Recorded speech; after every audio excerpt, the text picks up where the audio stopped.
आज का जो हमारा डिस्कशन का टॉपिक है वो है द सेरिब्रम। आज के लेसन में हम सेरिब्रम के मेनली एक्सटर्नल फीचर्स और ग्रॉस अपीयरेंस पे फोकस करेंगे, जबकि नेक्स्ट लेसन में हम इसके इंटरनल फीचर्स पे और इसकी जो फंक्शनल लोकलाइजेशन है उस पर फोकस करेंगे। आज के लेक्चर की आउटलाइंस रहेंगी सेरिब्रम का इंट्रोडक्शन, इसकी सब डिविजन्स, इसके हेमिस्फेयर्स पे फोकस होगा, हेमिस्फेयर्स की एक्सटर्नल सरफेस के बारे में, जनरल इंटरनल स्ट्रक्चर देखेंगे डिटेल्ड नेक्स्ट लेसन में। लोब्स पे फोकस करेंगे, ब्रॉडमैन्स क्लासिफिकेशन क्या है, इसकी क्या इंपॉर्टेंस है ये देखेंगे, और एंड पर फंक्शनल एरियाज देखेंगे सेरिब्रल कॉर्टेक्स के। तो नॉर्मली जो ब्रेन का स्ट्रक्चर है उसमें जो सबसे बड़ा पोर्शन हमें नजर आता है वो सेरिब्रम है। ठीक है, यानी कि हमारे लिए या एक नॉर्मल बंदे के लिए दिमाग ये वाली जस्ट चीज है। तो मेन जो पोर्शन है, जो मेजर ब्रेन का पोर्शन है वो है ही सेरिब्रम। ठीक है, बाकी सेरिबेलम है, ब्रेन स्टेम, ये सब चीजें भी हैं, पोर्शन है ब्रेन के। मिड ब्रेन है, जैसे हाइंड ब्रेन है, लेकिन जो मेन फंक्शनल कंट्रोल है, वॉलेंट्री कंट्रोल है, वो सेरिब्रम के पास है।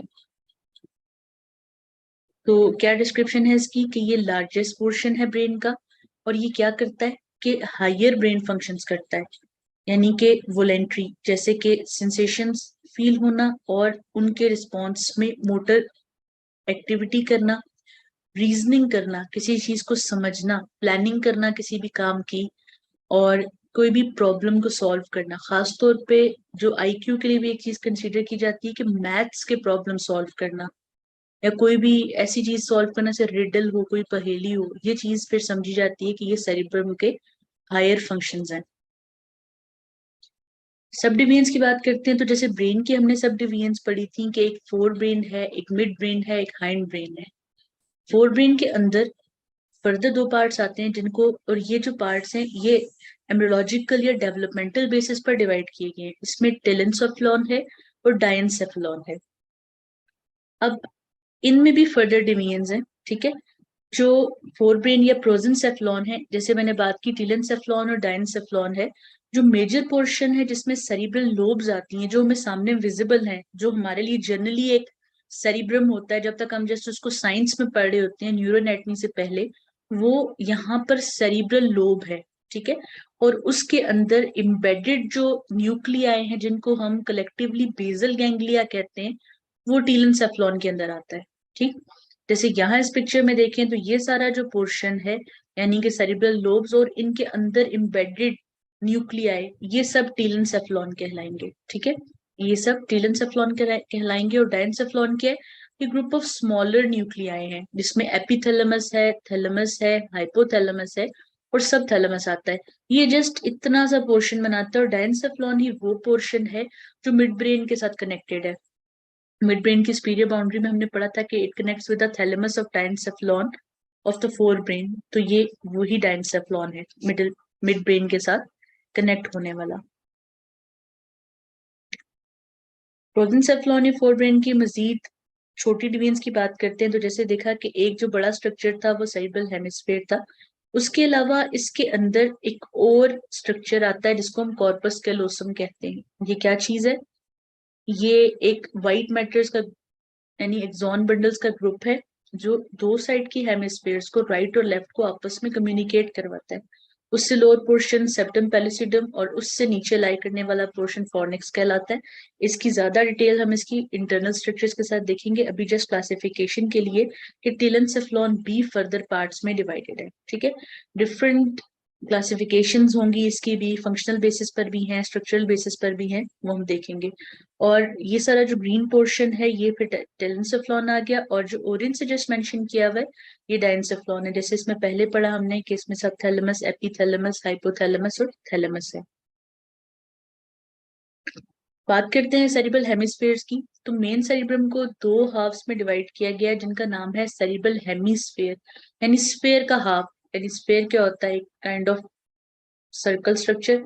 इसके दो पार्ट्स, ठीक है, एक लेफ्ट हेमिस्फीयर है, एक राइट हेमिस्फीयर है। अब इन दोनों के दरमियान एक डीप मीडियन लॉन्गिट्यूडनल फिशर है, यानी कि एक सेंटर जो है उसके अंदर एक पिट है, एक फरो है, जैसे गैप होता है।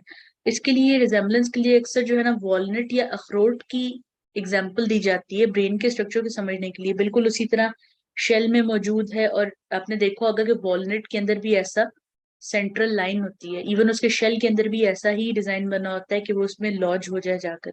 ठीक, तो अब ये जो सेंट्रल पार्टीशन है इसको डीप मीडियन लॉन्गिट्यूडनल फिशर कहते हैं। ठीक है, इसके अंदर फॉल्क्स सेरिब्री होता है, वो क्या है, वो ड्यूरामेटर की कवरिंग है। और इसी फिशर की डेप्थ में जो हेमिस्फेयर है वो आपस में बंडल ऑफ फाइबर्स से कनेक्टेड होते हैं जिनको हम कॉर्पस कैलोसम कहते हैं। फॉल्क सेरेब्री क्या है, जैसे बात की कि ये ड्यूरामेटर का कवर है जो कि कवर अप कर रहा है सारे फोर ब्रेन के पोर्शन को। इससे पहले हमने टेंटोरियल सेरिबेलाई का जिक्र किया था जब हमने सेरिबेलम पढ़ा था कि पोस्टीरियर क्रेनियल फोसा में सेरिबेलम के ऊपर मौजूद थी टेंटोरियम सेरिबेलाई, जो इसको फोर ब्रेन के पार्ट्स यानी कि ऑक्सीपिटल और टेम्पोरल लोब से सेपरेट कर रही थी।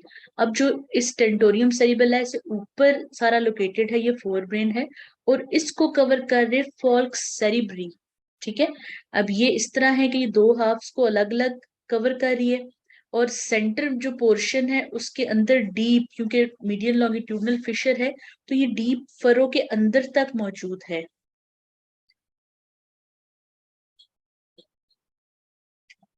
कॉर्पस कैलोसम की बात की थी कि ये फाइबर्स का एक ग्रुप है जो सिमिलर साइड ऑफ हेमिस्फेयर्स को आपस में कनेक्ट कर रहा है। ठीक है, यानी कि अगर यहाँ फ्रंटल लोब है तो ये दूसरी साइड के फ्रंटल लोब से कनेक्ट करेगा, ये ऑक्सीपिटल लोब है तो दूसरी साइड के ऑक्सीपिटल लोब से कनेक्ट करेगा, यानी सिमिलर साइड्स ऑफ द या होमोलॉगस साइड्स ऑफ हेमिस्फेयर्स को ये आपस में कनेक्ट कर रहा है।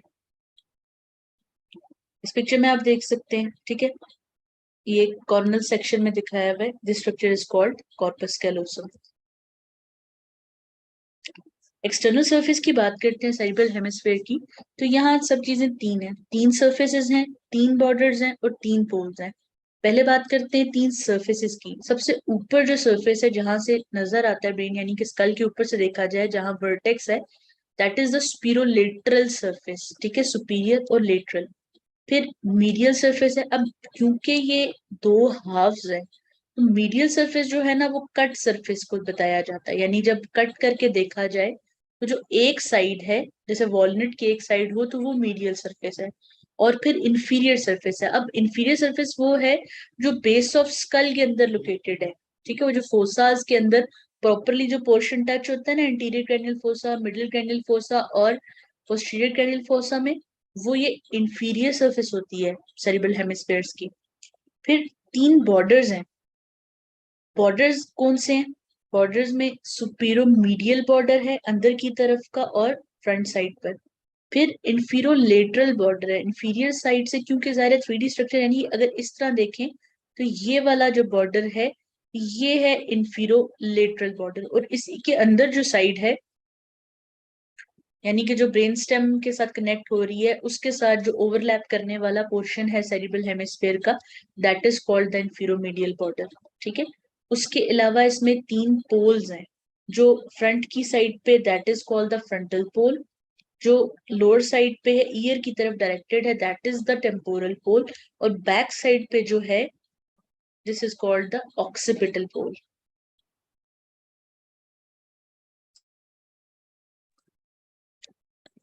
जनरल स्ट्रक्चर की बात करते हैं तो सेरिब्रल हेमिस्फेयर के अंदर चार इंपॉर्टेंट चीजें हैं। सबसे पहली चीज सेरिब्रल कॉर्टेक्स है। कॉर्टेक्स सुपरफिशियल लेयर है ग्रे मैटर की। जब हमने सेरिबेलम पढ़ा था तब ये बात की थी कि जनरली सीएनएस की तरह या ब्रेन की तरह ऑर्गेनाइजेशन का पैटर्न यही है कि बाहर जो है वो कॉन्वोल्यूटेड ग्रे मैटर है और उसके अंदर व्हाइट मैटर फील्ड है। यहाँ पर भी यही पैटर्न फॉलो होगा।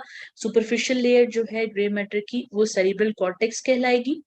फिर उसके अंदर मौजूद होंगे बंडल्स ऑफ एक्सॉन्स।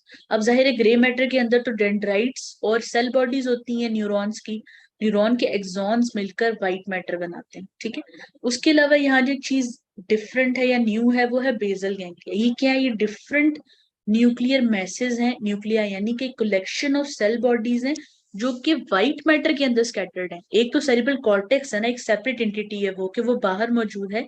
ये व्हाइट मैटर के अंदर ग्रे मैटर के समझें कि पोर्शंस जो है वो स्कैटर्ड हैं, इनको हम बेसल गैंग्लिया कहते हैं। ठीक है, और इसके अंदर आ जाते हैं कॉर्डेट न्यूक्लियस, पुटम एंड ग्लोबस पैलेटस, इनको हम बाद में डिटेल से देखेंगे। फिर यहाँ मौजूद है लेटरल वेंट्रिकल। लेटरल वेंट्रिकल क्या चीज है? लेटरल वेंट्रिकल जो है हेमिस्फीयर के अंदर कैविटी है, ये वही वेंट्रिकल्स हैं जो बाद में सेरिब्रल एक्यूडक्ट के थ्रू कनेक्टेड हैं ब्रेनस्टेम के साथ, और वहां से फिर फोर्थ वेंट्रिकल है और उसके नीचे सेंट्रल कैनाल है जो स्पाइनल कॉर्ड में कंटिन्यू होती है। तो ये कैविटी है हेमिस्फीयर की। दो लेटरल वेंट्रिकल्स हैं जिसे बात की थी। जो सुपरफिशियल सरफेस है ब्रेन की, खासतौर पे ग्रे मैटर, ठीक है, पहले हम बात करते कि ग्रे मैटर जो है वो कॉन्वोल्यूटेड है। अब इस कॉन्वोल्यूशन की वजह से एक कॉम्प्लेक्स पैटर्न बन चुका है एक्सटर्नल सरफेस ऑफ ब्रेन पे, जिनको हम सल्कस और गायरस कहते हैं, यानी प्लूरल में सल्काई और गायराई कहते हैं। अब जो पिट है, डीप स्ट्रक्चर है, फरो है, दैट इज कॉल्ड सल्कस या ग्रूव कह ले, ठीक है। जो यानी कि अंदर की तरफ जो पिट है, यानी अगर इस कन्वोल्यूशन का जो ग्रूव है, इसको सल्कस कहेंगे, और जो एलिवेटेड पोर्शन है या रिज है उसको हम गायरस कहेंगे। पूरे ब्रेन में, पूरे सेरिब्रल हेमिस्फीयर में हमें यही वाला पैटर्न मिलेगा, सल्कस और गायरस का। अब इन्हीं सल्काई और गहराई की बेस पर ब्रेन को लोब्स में डिवाइड करते हैं, जो हम कहते हैं कि फ्रंटल लोब है, पेराइटल, टेम्पोरल, ऑक्सीपिटल, चार लोब्स हैं। इनको डिवाइड जो किया जाता है वो तीन कंसिस्टेंट सल्काएं, यानी जो आप देखकर प्रोमिनेंट, नॉर्मली ये होता है कि जो छोटे सल्कस और गायरस हैं उनको अप्रिशिएट करना मुश्किल होता है और उनमें एनाटॉमिकल वेरिएशन भी मिल सकती है, लेकिन तीन पॉइंट्स ऐसे हैं जहां के सल्कस कंसिस्टेंट होते हैं, हर ह्यूमन बीइंग में मौजूद होंगे। तो उन्हीं तीन को यूज करते हुए हमने ब्रेन को चार लोब्स में डिवाइड किया। सबसे पहले जो इसमें है वो है सेंट्रल सल्कस। सेंट्रल यानी कि ये बिल्कुल ब्रेन के भी सेंटर में मौजूद होगा, और इससे एंटीरियरली लाई करेगी फ्रंटल लोब और पोस्टीरियर लाई करेगी पेराइटल लोब। दूसरा जो कंसिस्टेंट सर्कस है इसको हम लेटरल सर्कस कहते हैं। ये क्या करेगा? ये टेम्पोरल लोब को सेपरेट करेगा फ्रंटल और पेराइटल लोब से।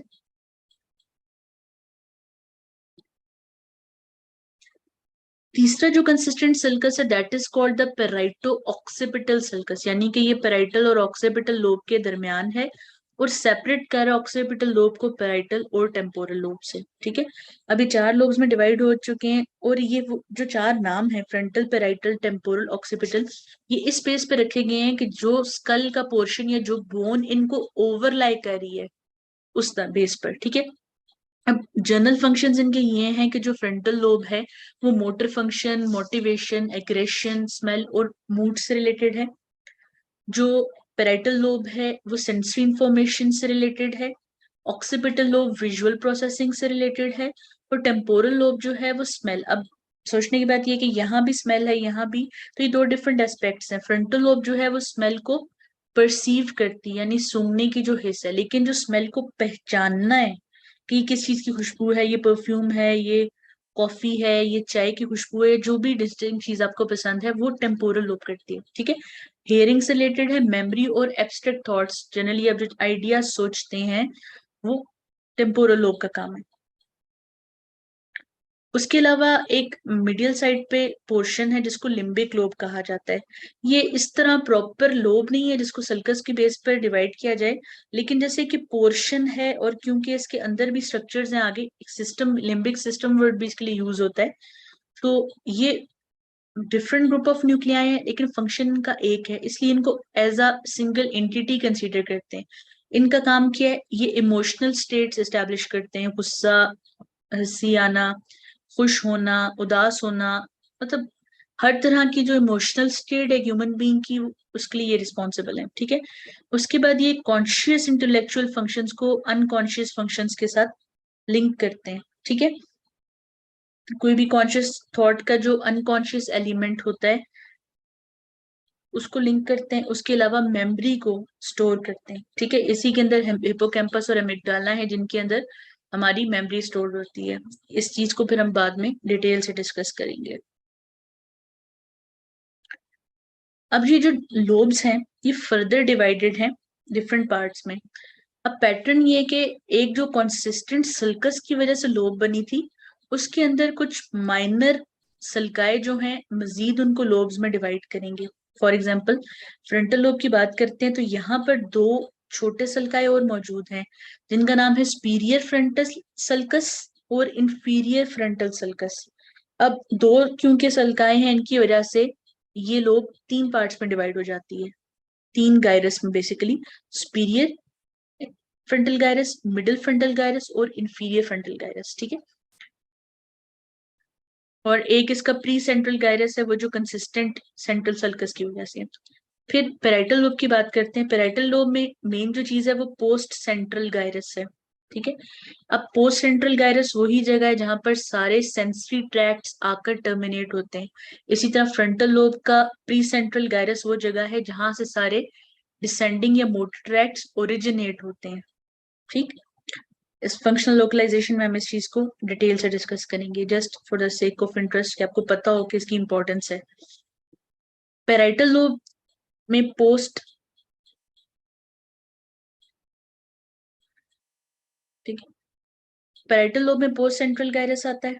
सही, अब इंट्रापेराइटल सल्कस है यहाँ पर जो कि डिवाइड कर रहा है, ये ब्लू से जो लेबल्ड है ये पेराइटल लोब को सुपीरियर और इंफीरियर पेराइटल लोब्यूल में डिवाइड कर रहा है।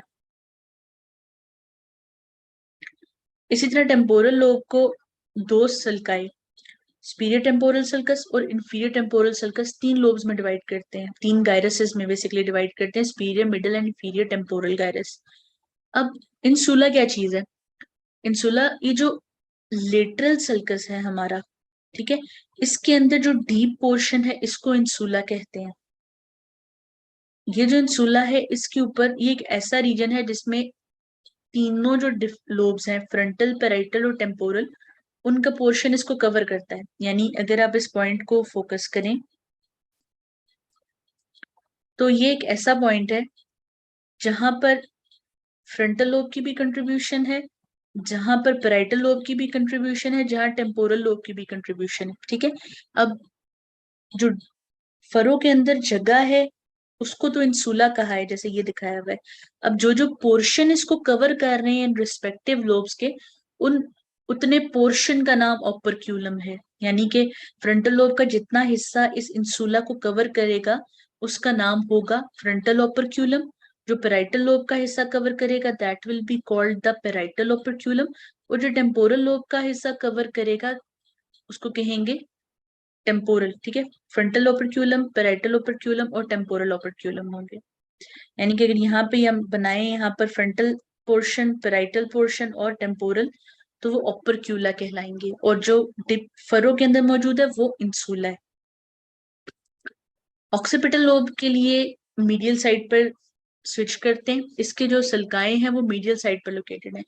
अब यहाँ पर जो सल्काएं हैं वो पेराइटो ऑक्सीपिटल है, कैल्करीन है और सिंगुलेट है। ठीक है, पेराइटो ऑक्सीपिटल सल्कस वही जो मेन सल्कस था जो डिवाइड कर रहा था आगे ऑक्सीपिटल और टेम्पोरल लोब को, ठीक है, पेराइटल को भी। उसके अलावा दो छोटे सल्काएं हैं यहाँ पर, कैल्करीन सल्कस है और सिंगुलेट सल्कस है। ठीक है, सिंगुलेट सल्कस मीडियल साइड पर मौजूद है, ये फ्रंटल लोब की फर्दर डिवीजन है। ठीक है, फिलहाल फोकस ऑक्सीपिटल पे करते हैं। गायरस जो बनाएगा वो बनेंगे सिंगुलेट और para hippocampal gyrus. Para hippocampal gyrus को हम लिम्बिक सिस्टम के साथ फोकस करेंगे। अभी जो चीज देखने की है वो ऑक्सीपिटल लोब के लिए। ऑक्सीपिटल लोब में आ जाते हैं। ऑक्सीपिटल लोब के अंदर जो सल्कस मौजूद है that is called the calcarine sulcus. ठीक है, अब ये जो कैल्कुलाइन सल्कस है ये दो पार्ट्स में डिवाइड कर रहा है इस लोब को। ऊपर वाला पोर्शन क्यूनिएट गायरस कहलाता है, ठीक है, और नीचे वाला पोर्शन जो है ये लिंगुअल गायरस कहलाता है। Cuneate gyrus and lingual gyrus, ये सारे नाम आपने याद करने हैं और ब्रेन के मॉडल पे आपको ये चीजें लोकेट करनी आनी चाहिए। ब्रॉडमैन्स क्लासिफिकेशन की बात करते हैं, ये क्या है?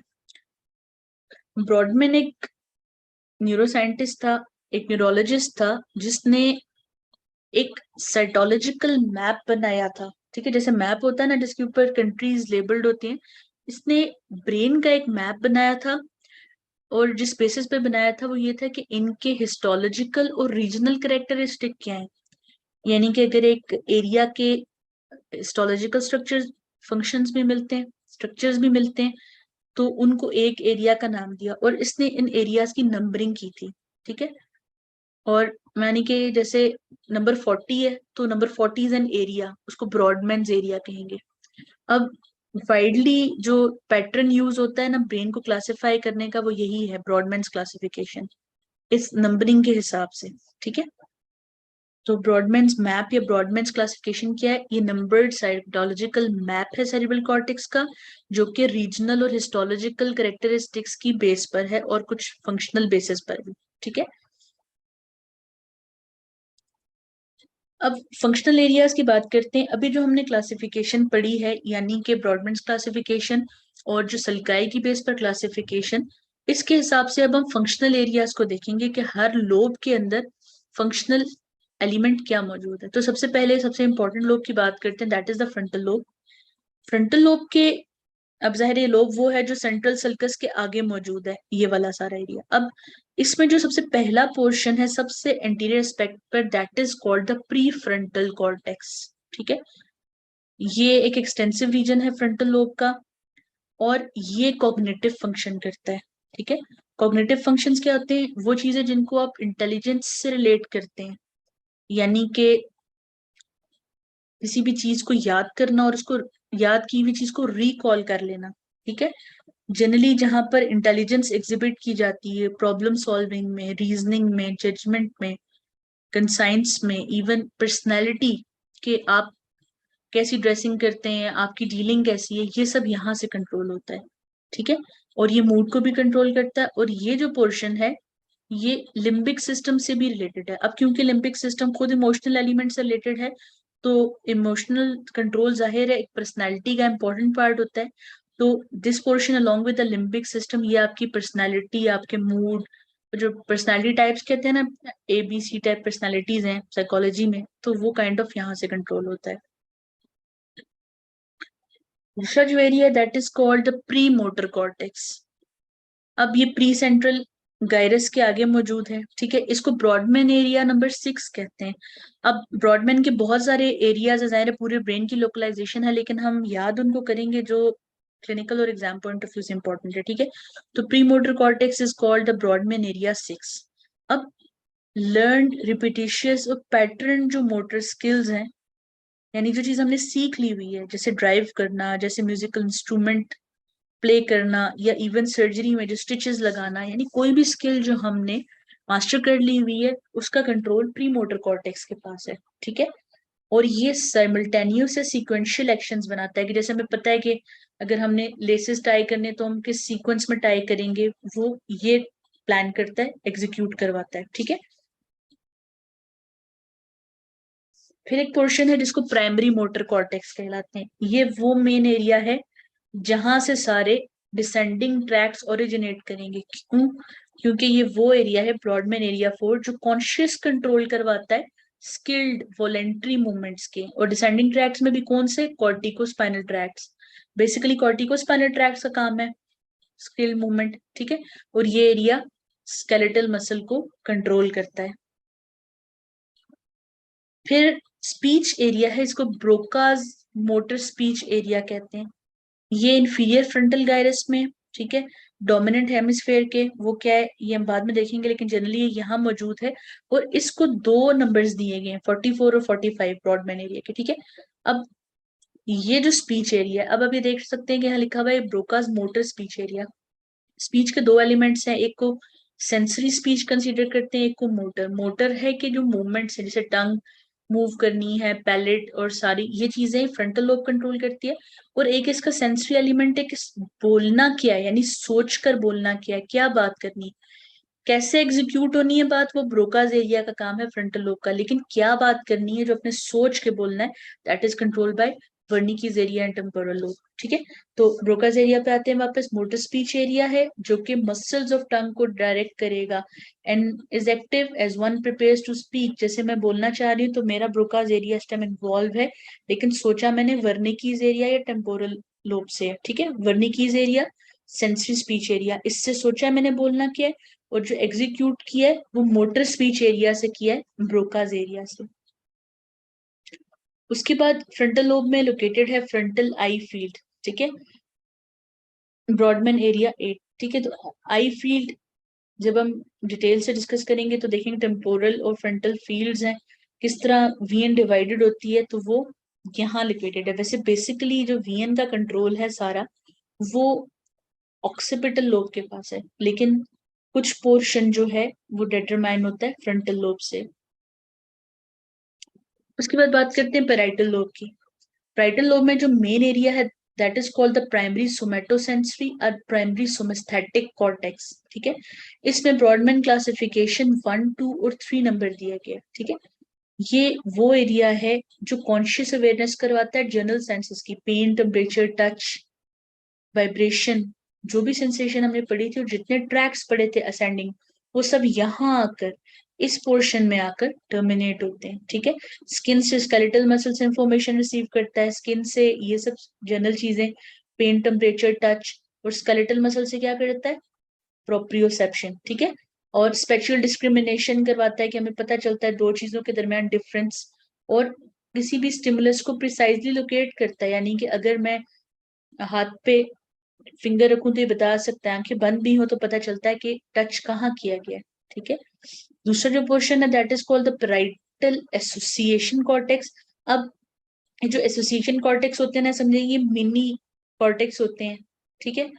यानी कि ये अब प्राइमरी सोमैटो सेंट्रिक सेंसरी कॉर्टेक्स से पीछे लोकेटेड है, ये सेंसरी इंफॉर्मेशन को इंटीग्रेट करेगा, ठीक है। यानी कि जो इंफॉर्मेशन रिसीव हुई है सेंसरी, डिफरेंट टाइप की इंफॉर्मेशन हुई है, उसको रिलेट करवाएगा। जैसे कि ये स्टिमुलस की कॉम्प्रिहेंसिव अंडरस्टैंडिंग करवाता है और चीजों का साइज, टेक्सचर या रिलेशनशिप एक्सपीरियंस करवाता है बंदे को। फॉर एग्जाम्पल, आपने हाथ में कॉइन रखा है, ठीक है। अब कॉइन ने क्या किया है, उसने आपको टच की फीलिंग दी है, ठीक। लेकिन अगर आप अपनी मुट्ठी बंद करें तो फील करेंगे कि उसके एजेस राउंड है और फ्लैट सी चीज है। ये जो चीज समझना है ना, ये पैराइटल एसोसिएशन कॉर्टेक्स कराएगी, ठीक है।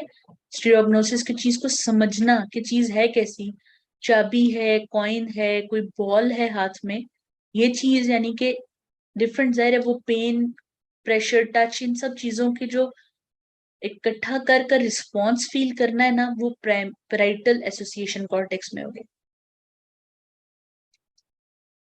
उसके बाद ऑक्सीपिटल लोब है। यहाँ पर जो सबसे इंपॉर्टेंट चीज है that is called the primary visual cortex, ठीक है।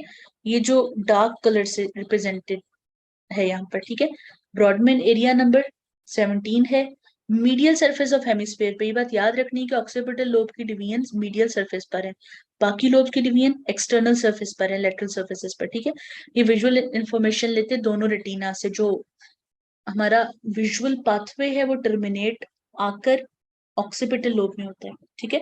तो प्राइमरी विजुअल कॉर्टेक्स यहाँ रिलेटेड है, यहाँ सिचुएटेड है, और विजुअल एसोसिएशन कॉर्टेक्स जो है ये उसी प्राइमरी कॉर्टेक्स के अराउंड ऊपर नीचे स्टिमुलेटेड है। अब ये क्या परसीव करता है, ये कलर, फॉर्म और मूवमेंट को परसीव करता है। यानी कि जैसे हमने पैराइटल कॉर्टेक्स में देखा था ना कि मेन लोब ने जस्ट फीलिंग को परसीव किया था, यानी कि सेंस किया था, लेकिन वो सेंस है किस किस्म का, वो पैराइटल एसोसिएशन एरिया ने बताया था, ठीक है। बिल्कुल यही चीज यहाँ पर है, देखा, देखना प्राइमरी विजुअल कॉर्टेक्स के कंट्रोल में, लेकिन क्या देखा है, चेयर देखी है पड़ी हुई, कोई सीनरी देखी है, कोई खाने की चीज देखी है, कोई बुक देखी है, वो ये वो मतलब जिसको देखा, जिस बंदे को देखा है, अपनी फैमिली के पहचान ली है, वो सब किससे रिलेटेड है, वो विजुअल एसोसिएशन कॉर्टेक्स से। फिर बात करते हैं टेम्पोरल लोब की। टेम्पोरल लोब में जो प्राइमरी मेन एरिया है वो प्राइमरी ऑडिटरी कॉर्टेक्स है, ब्रॉडमैन एरिया नंबर 41, 42 है, ठीक है। ये आवाज यानी हेयरिंग से रिलेटेड है, और इवन हेयरिंग की भी पिच, रिदम, लाउडनेस, सब चीजें एसोसिएट करता है। ये जो डार्कर कलर से प्रेजेंटेड है स्लोप के अंदर, ये प्राइमरी ऑडिटरी कॉर्टेक्स है, ठीक है। फिर ऑडिटरी एसोसिएशन कॉर्टेक्स है, ये वो रीजन है जिसके अंदर वर्निकीज एरिया भी आता है, ठीक है। प्राइमरी ऑडिटरी कॉर्टेक्स के इर्द गिर्द मौजूद है, यानी इस तरह है कि अगर पूरी लोब है ना, तो उसके अंदर जो ऊपर थोड़ा सा पोर्शन है यहाँ पर मौजूद है प्राइमरी, और ठीक है नीचे जो मौजूद है वो ऑडिटरी एसोसिएशन कॉर्टेक्स है, ठीक है। अब जो ऑडिटरी एसोसिएशन कॉर्टेक्स है वो साउंड की मेमोरी स्टोर करता है, यानी कि ये आवाज मैंने सुनी हुई है, कोई म्यूजिक की चीज, कोई कोई भी किसी किस्म की अपनी इवन फैमिली मेंबर्स की आवाज आप पहचानते हैं, आपकी बहन भाइयों की आवाज कैसी है, अम्मी अबू की आवाज कैसी है, जो बाकी फैमिली मेंबर्स हैं आपके, ठीक है। और साउंड की परसेप्शन कराता है इसके अलावा, जैसे कि कोई बाहर से आवाज आती है तो को पता है ये मशीन की आवाज है, ये कार की आवाज है, बाइक की है। ये क्यों? क्योंकि ये सब मेमोरी में स्टोर हुआ हुआ है, अब बचपन से सुनते आ रहे हैं, अब आप परसीव कर लेते हैं, ठीक है। उसके अलावा ये स्पीच को रिकॉग्नाइज करने और समझने में इसका रोल है, ठीक है। और वर्निकीज एरिया से मैंने तो हम बात करते हैं कि जो वर्निकीज एरिया है, यानी कि स्पीच को सेंस करके सोच कर बात करने वाला एरिया, वो भी यहाँ लोकेटेड है। That's all.